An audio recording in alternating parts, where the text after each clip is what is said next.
Merong mga bumabanat sa social media, sa mga vlogger na nandito kay Diwata na araw-araw na nagko-content. Kasi sinasabi nila ginagatasan daw si Diwata sa pamamagitan ng pagko-content. Si Matagago? Vlogger din talaga na pupunta rito tapos kino-content lang, hindi naman sumusuporta. So siguro yun yung ibig sabihin ni MG kasi marami talagang vlogger na nagko-content lang pero hindi tumutulong sa marketing, hindi tumutulong sa suporta. So yun yung masama. Kasi kung magko-content kayo dito guys, okay lang basta ang intention niyo ay tumulong at sumuporta.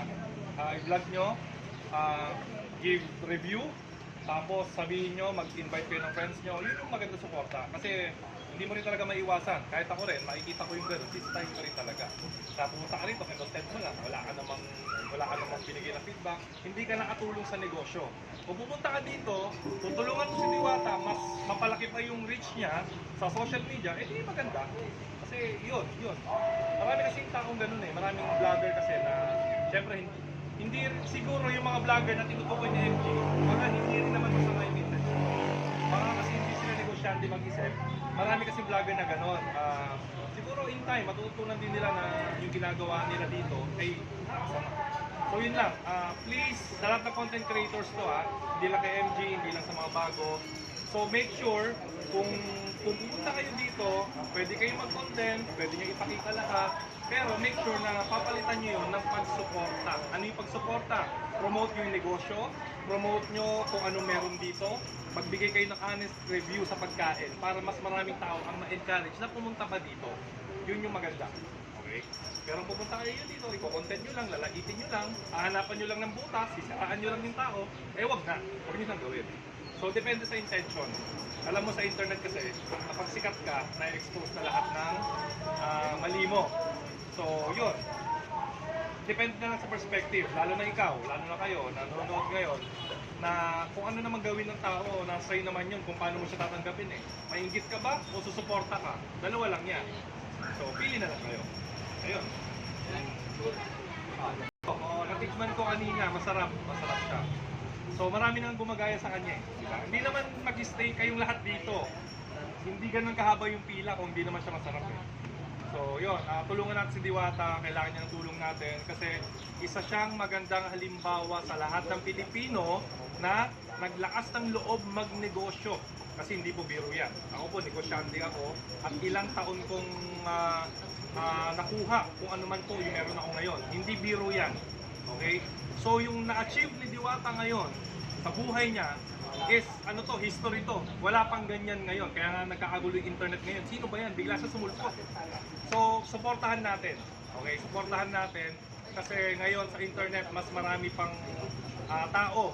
Naniniwala ako na may successful. Kung hindi man ngayon, bukas. So, huwag kayong susuko. Isang halimbawa si Diwata, nagaling sa hirap, hindi sumuko, kahit sobrang dami ng problema, tinuloy niya pa rin. Nakuha niya.